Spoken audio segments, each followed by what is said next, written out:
Chapter 2. Okay, we saw yesterday the first mashal. Okay, what is a mashal? A mashal is a parable. What is a parable? A parable is a metaphor. What is a metaphor? A metaphor is something that tells us about something else, like a story or an example. Okay, so the Hebrew word is a mashal. Now, a mashal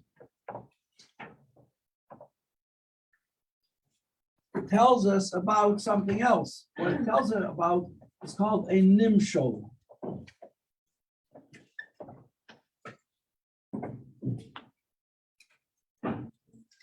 So the mashal, yesterday we had a mashal of what it's like to blow. When you blow from deep inside, and that's a mashal. The whole description is a mashal. It's a parable. It helps us to understand the idea that the neshamas of the Jewish people come from deep inside the essence of God. So that's the nimshal. If I say the neshamas come from deep inside, you don't know exactly what that's supposed to mean, but when you blow, then you experience it. So that's the mashal, and the nimshal is what we're talking about. It's like everything else. There's a body and there's a soul. So there's the story and there's the meaning of the story. So the mashal is like the story, and the meaning of the story is the nimshal. All right. The Torah has a lot of stories in it. They're all true stories. They happened. They're also ethical stories. They teach us morals. They teach us the difference between right and wrong.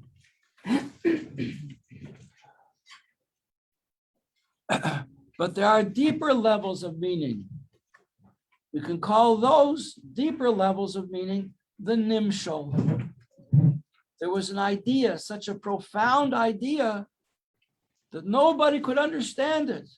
So Hashem had to bring it down, down, down, until it could be enclosed in letters of thought, and then letters of speech, and then letters on a page, and letters that we can actually learn. So you see, the Torah is one big mashal. It looks to us like a lot of it looks to us like stories and laws and guidelines in life. Ariel, welcome. Good morning.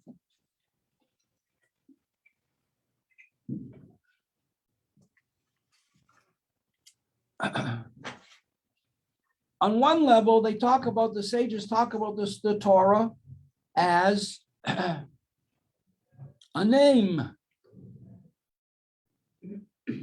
Chaya, close your eyes, please. Chaya, hello, Chaya. You see, I call your name, you open your eyes.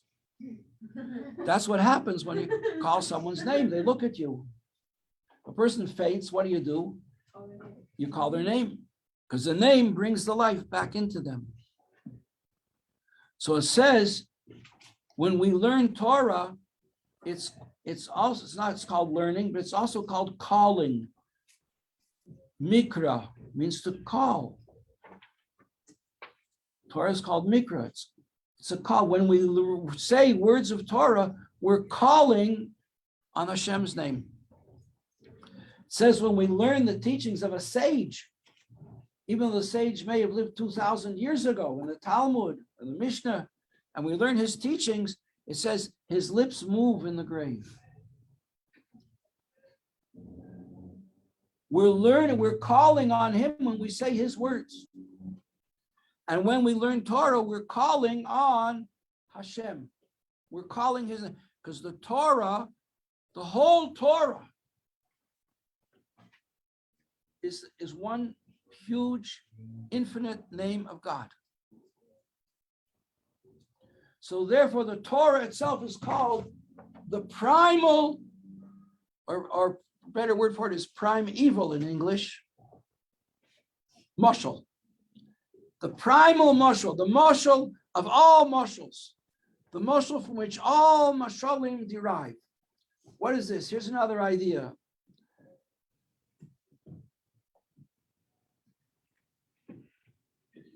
A very brilliant person has an idea, but it's so deep that nobody will understand it so he has to give an example.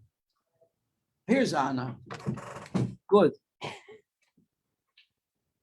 Now everybody is here and accounted for.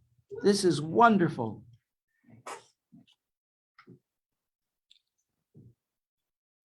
Right, Malka? I'm excited. This is great. The whole gang's here. Yeah, the whole gang is here, right? Way to start. Bli ayin hara. Bli ayin hara. No, the gang. And it's a beautiful day. It's a great day to have a great day, Rabbi. It's a great day to have a great day. So he's so brilliant that nobody will understand him if he doesn't give an example of what he's talking about. So he gives an example. The example is fascinating, but nobody understands it. That's also too deep. So he has to give a second example to explain the first example, to explain the idea. But the problem is that unless you're in Rabbi Majeski's class, you don't understand the second example either. So you have to get a third example to explain the second example, so you'll understand the first example, so you understand the idea. Okay? Rebbe Meir, the famous Rebbe Meir. Rebbe Meir, the great worker of miracles. Rebbe Meir Balanes. You can visit him in Tiberia. Go to Israel, to Tiberias. That's where he is found. The great miracle worker, Rebbe Meir Balanes. He was so brilliant.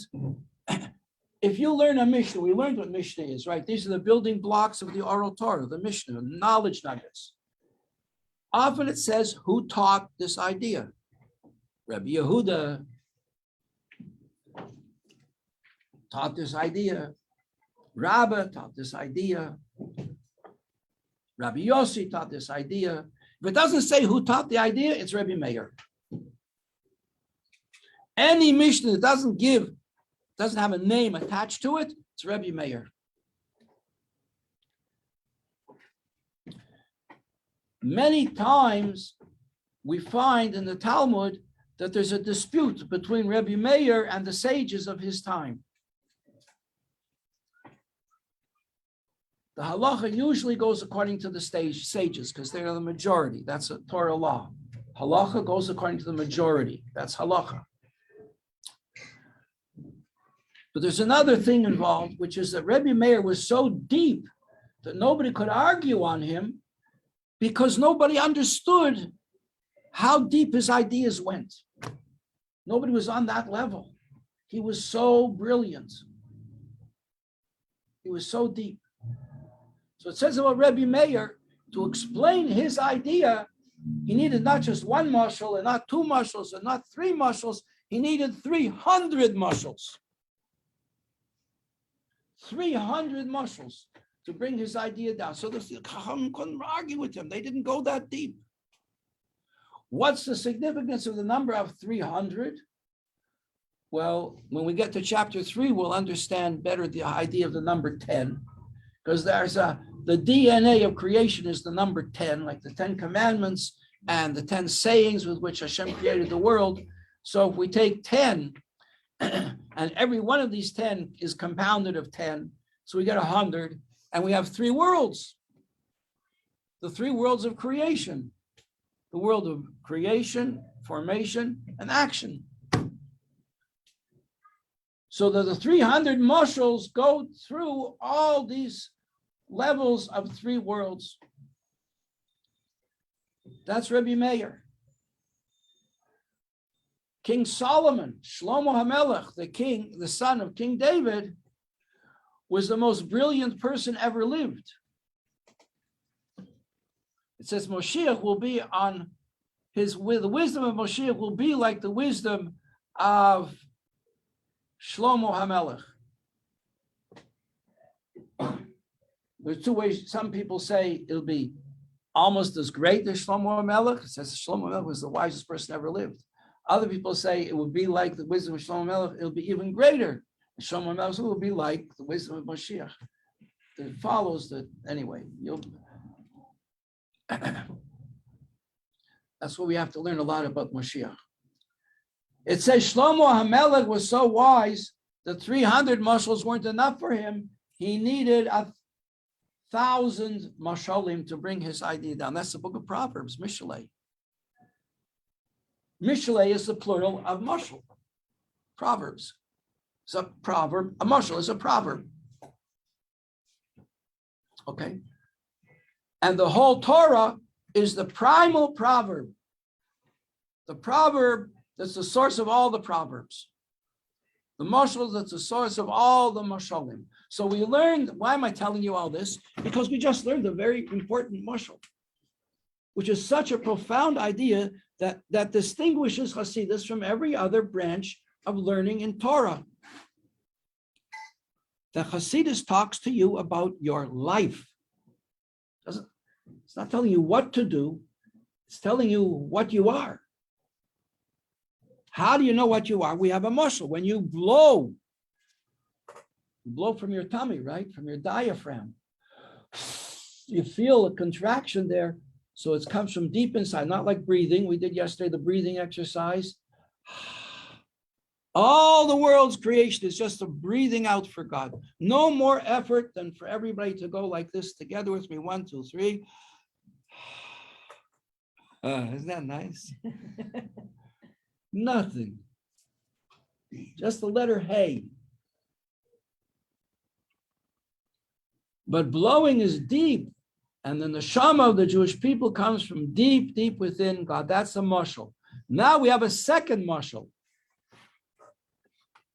Chapter 2 gives us the first mashal, and then it goes on to give us a second one. It says in the Torah, Moshe Rabbeinu says the words. He says them to Pharaoh, Melech Mitzrayim, the king of Egypt. Let my people go. In Hashem's name. Page. In Hashem's name, page 50. Thank you. The Jewish people, says Moshe Rabbeinu, in the name of God, they are my children, my firstborn children. You cannot keep them as slaves. You have to let them go to serve me. On the mountain, the place where the burning bush, where God revealed himself to Moshe. So Moshe has these orders from Hashem. This is his mission. This is his shlichus. To say these words to Pharaoh. Moshe was very hard for Moshe to talk. And he just said the words of God. Hashem says, don't worry. You just say the words that I'm going to put in your mouth. From that point on, Moshe doesn't say anything on his own.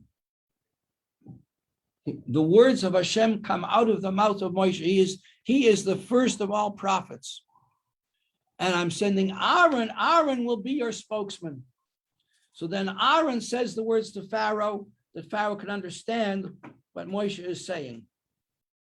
And he says, Israel, the Jewish people, are my children, my firstborn son. Those are the immortal words that Moshe says. B'ni b'chayri Yisrael. Bottom of page 50. B'ni, my son. B'chayri is my firstborn son. Is Yisrael, the Jewish people. I would like to interject here a digression. The word Yisroel is a name. It's the proper name of Yaakov Avinu. Yaakov, our father, had two names, Yaakov and Yisroel. He was given the name Yaakov when he was born by divine prophecy. When parents have a child, they are gifted with prophecy. Every parent has prophecy. When he chooses to call, a father and mother choose to call their child whatever they choose.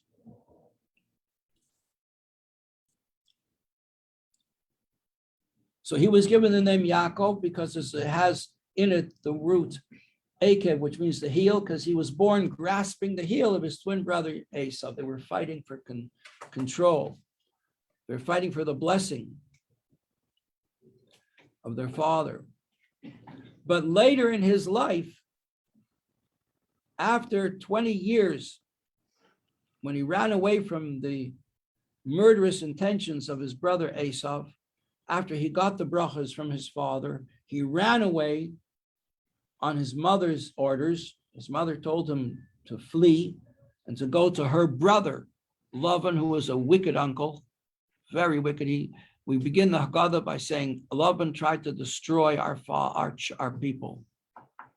He tried to do everything to make sure that Yaakov would be destroyed and have no children and there would be no Jewish people. Okay, so he goes to Lavan and he survives. He comes out very wealthy. He's leaving Lavan and he's going back to Eretz Yisrael, then called the land of Canaan. And in the middle of the night, he goes back for some small jars that he forgot by the river Yabok, which is in Israel today, maybe in the territories, what they call the territories. And he goes back and he's suddenly attacked by a dark stranger in the night. And they wrestle. And Yaakov wrestles with this stranger to save his life.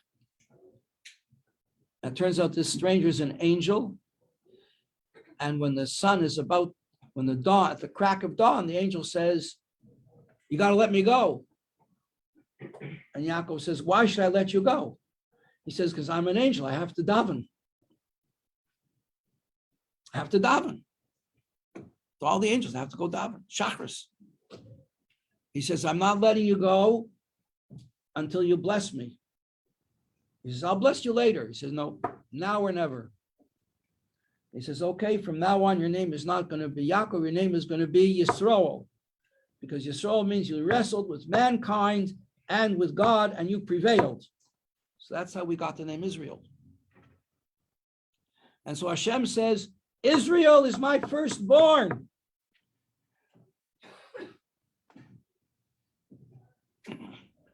First in thought. Now, this name Israel, Yisroel, is an acrostic. You know what acrostic is? An acrostic is like school elections, where your best friend is running for president of the student council, and your friends take your name and they say, Malka stands for many faceted. Lamed stands for learned. Kuf stands for so kind. Hi. And Hey stands for hey there. That's an acrostic where every letter stands for something. Now let's take the word Yisroel. Yisroel stands for the following words. Fasten your seatbelts.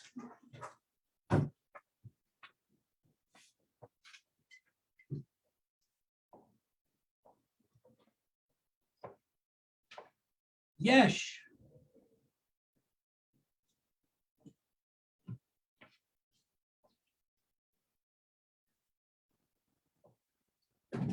Shishim. Ribui.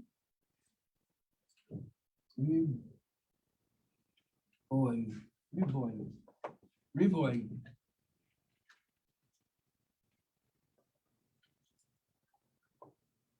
Otiot or OCOs, depending on how you want to pronounce it. Did you write them in Hebrew too?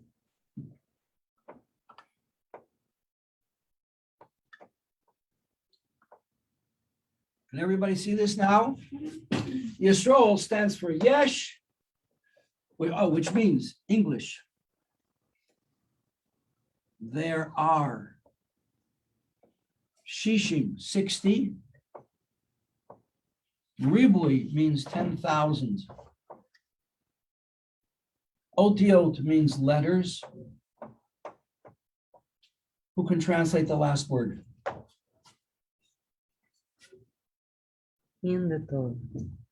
There are 60 times 10,000 letters in the Torah. Or 600,000 letters in the Torah, which corresponds exactly to the 600,000 Jews that left Egypt. Could we read them in Hebrew also? Isn't that amazing? That is the name Yisroel. My firstborn, says Hashem. Well, that also, the name Yisroel also means the Torah. And Yaakov, who is Yisroel, is also called Yisroel, is the great master of Torah. If his twin brother is out hunting in the fields, he's always sitting learning in the yeshiva. At least until he goes to love, and then he becomes a shepherd, a sheep raiser. Forget, there's a word for it. Person who raises sheep. Breeder. Okay. So Hashem says, my firstborn is Yisroel. And what is Yisroel? Yisroel is the Torah.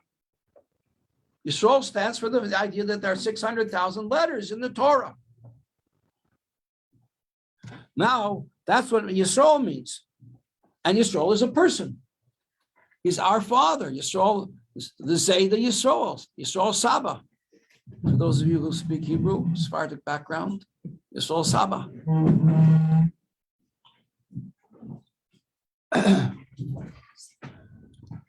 What does it mean, the firstborn? Well, to understand what it means firstborn, you have to understand what it means that any child is born. What's happening? Something spilled? No. Okay. And it says elsewhere in the Torah, Banim atem laHashem Elokechem. You are children to Hashem, who is your God. This again, Moshe is speaking to the Jewish people. Page 51. Perish, what does all this mean? I mentioned this to you yesterday. The common expression, people used to say this to me when I was a kid. Oh, I'm very good friends with your father. I knew you even before you were a twinkle in your father's eye, before your father got married. Or even after he got married, there was a twinkle in his eye, which was the love that he had for his wife. And when there's love between the husband and the wife, then normally speaking, they have children.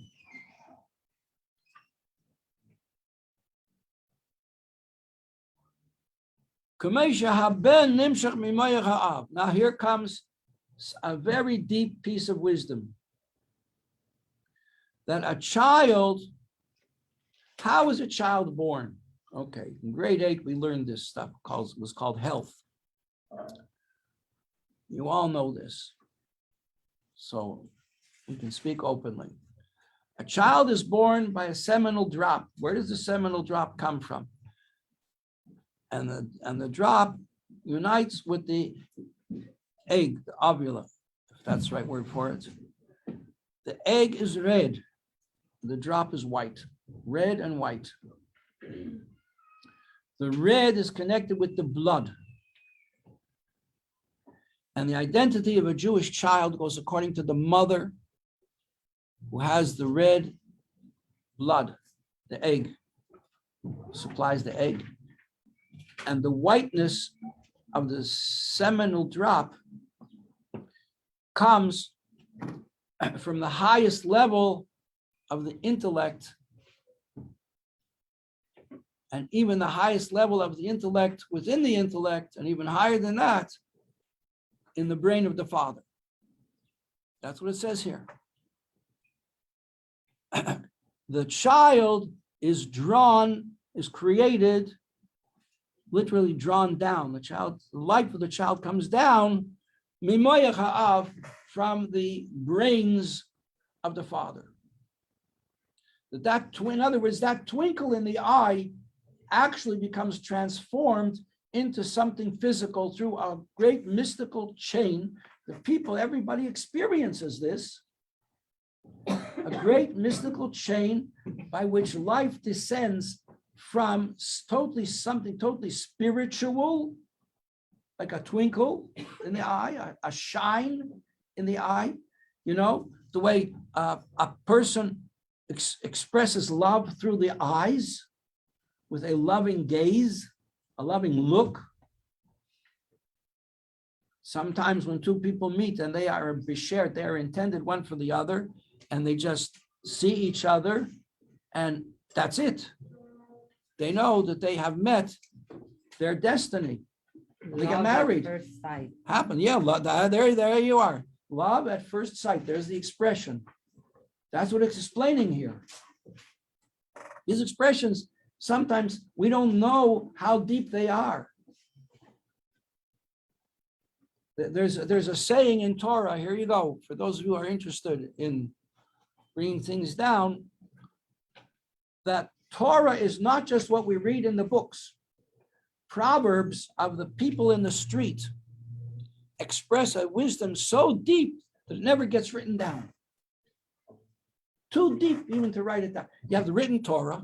It's very deep, so we need the oral Torah to explain it. You'll have to put in a request to the management to put in proper window shades because they interfere with their learning. When the sun is shining in your eyes, too much light in this class. That's just all the neshamas. The ones trying to do anything. It's the material. It's the students bring it out. Okay, so this love becomes translated in a whole mystical process of bringing down life into a tiny white drop that contains within it the whole life of the child that will be born. Let's go to the next sentence. Kach kaviyachol. The same way a child is born from the brains of the father. Kach kaviyachol, in the same way, now the next word, kaviyachol. Kaviyachol means so to speak. When we have to remind ourselves we're only dealing with a proverb, with a mashal, with a metaphor. So we have to say kaviyachol because it's not really literally like this. This is only in words so that we should understand it. So much so is the Torah a mashal of Hashem that there are certain groups of people like the Lithuanians who actually refer to God as the kaviyachol. Kaviyachol means so to speak. And we can't speak about God. Whatever we say is only so to speak. It's just a mashal. So kach kaviyachol, so to speak, in the same way, the neshama of kol ish Yisrael, of every single Jewish person, nimshacha, is drawn down, is elicited, mimachshavtei v'chachmosei, from the thought and the wisdom of Hashem. In other words, like intimating that there's a level beyond wisdom, which we just call thought. There's like amorphous thought that hasn't even become enclosed yet in letters. Letters haven't become enclosed in words. Words haven't become enclosed in thoughts. There's just the thought, pure thought itself. So this life has to come down from the thought and the wisdom of the Father. And when Hashem says this about the Jewish people, this means that the source of the neshamas of the Jewish people, they come from this lofty level, higher even than wisdom, on the highest world. Higher than the top world called Atzilus, even higher than that, higher than the Yud of Hashem's name. Okay, that's where the life comes from in every single Jewish person. Because when we speak about wisdom, we have to understand we're speaking about God, because we're speaking about God's wisdom, but his wisdom isn't like our wisdom. His wisdom is a wisdom that is way beyond anything that we could possibly conceive. He's wisdom, but he's wise, but not with a wisdom that can be known by anyone. That's the third Hebrew lines now on page 51. He is wise. Iyu Chakim, that's Aramaic. He is wise. From the root word is Chachma. Chachma means wise. You heard the expression Chacham, that Chacham. Yeah. Or the Chachamim mean the sages. That Chacham. We'll write the word on the board here. Chacham. Chucham. Chacham is a wise person. Hashem is wise, but his wisdom is not like any wisdom that we could possibly know or relate to. Because hu v'chachmasei echad, he and his wisdom are one thing. Now this is again a fundamental idea in Hasidic Jewish thought. The whole great tracts and Maimorim written about this. Because this isn't like you, and it's not like me. Because all of us, we are what we are. We're not born with wisdom, like a squirrel is born knowing how to find nuts. But we aren't born with wisdom, we acquire wisdom. Through our experience and through our learning, we acquire wisdom. So the wisdom isn't us. It becomes connected to us, but it's not us. Whereas by Hashem, he and his wisdom are one thing. He's infinite and his wisdom is infinite, and he and his wisdom aren't two things. It's not something added to him. Your wisdom is something that's added to you. Can't add anything to Hashem. And you can't understand that idea either, because we're not infinite. We can't comprehend what that is. But here it is on the page right here. We're not pulling any punches in this class.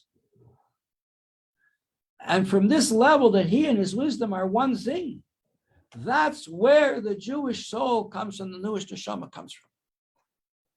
That's how connected we are in the very essence of Hashem. So we have two mosholim, two parables, two examples. One is blowing, and the other is the creation of a child.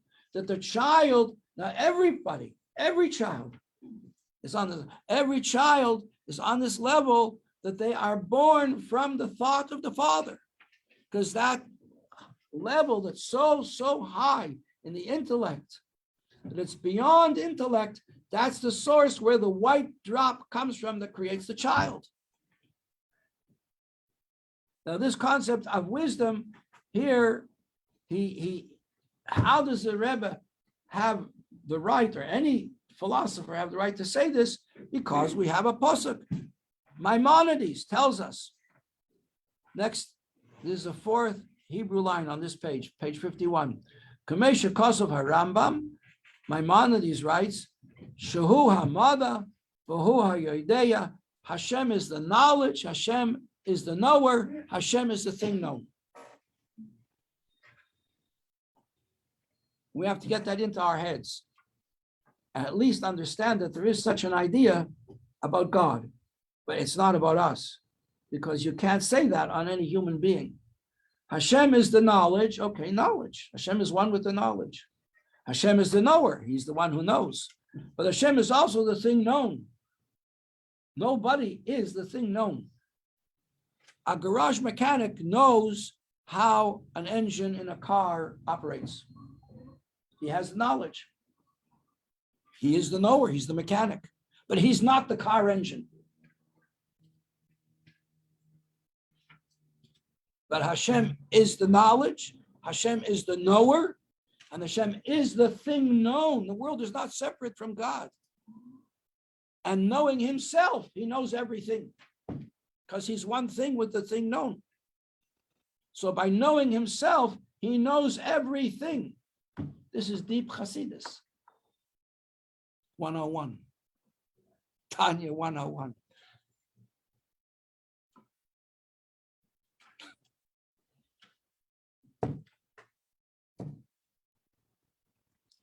English. That's my gentle reminder that it's question time.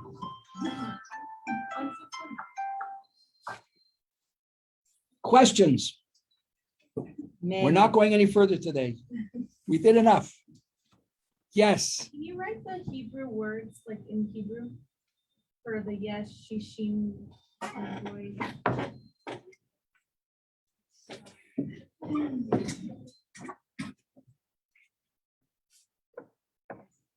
Yes. Shishim.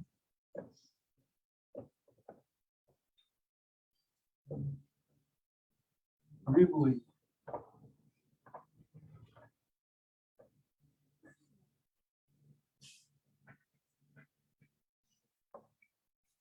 Ribui.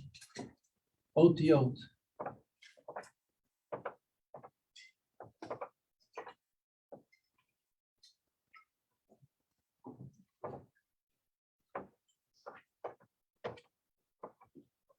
The Torah.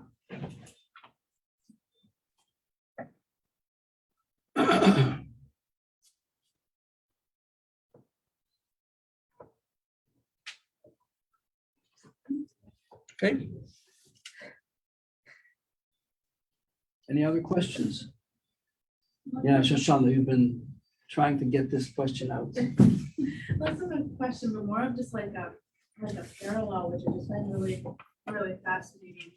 It's just that it's just written so long ago, but even if you look A little louder, please. sorry, this was like written so long ago, but and then obviously it needs more of a spiritual level, but if you just take this analogy to medicine, it's like, wow, how did he know this? Like from the father's brain, like if you were to take that to be like DNA, like it's just really interesting. You know what I mean? Like how could some, it's just, I don't know, I find it deep on Okay, many levels. You know what I mean? Very quickly, there's a story about the Rebbe Rashab, whose birthday was the day before yesterday, that one time he was just washing the bread and his younger brother came charging into the room, all excited. He had read in the scientific journals, the French journals, that they discovered a vein in the brain that affected your memory and your concentration.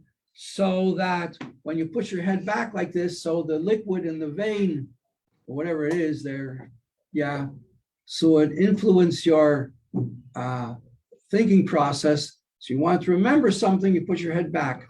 When you put your head forward, so the fluid in the vein would stimulate the forward front part of the brain. You want to concentrate, like Rodin's thinker. Yeah, he's saying, why didn't he pick up his laundry? Anyway, you want to concentrate, you put your head forward. So, but anyway, he was very fascinated by this. The Rebbe Rashab didn't say anything. He was washing his hands. He was going to eat. He dried his hands. He said a motzi. He ate a certain amount of bread, an ounce of bread at least, and then he went to the bookshelf and he pulled down a sefer that described all this in the supernal image of man. He says, this is, don't get so excited about what the French say in their scientific journals. This is all in our holy books, or Kabbalah. Because since supernal man, God's image of man is thus, and man is created in the image of God, so that's why physically it comes out to be the same. I didn't know about the vein. I heard about that in the Hasidus, but I didn't know that the biology. That's so cool. It fascinates me every time.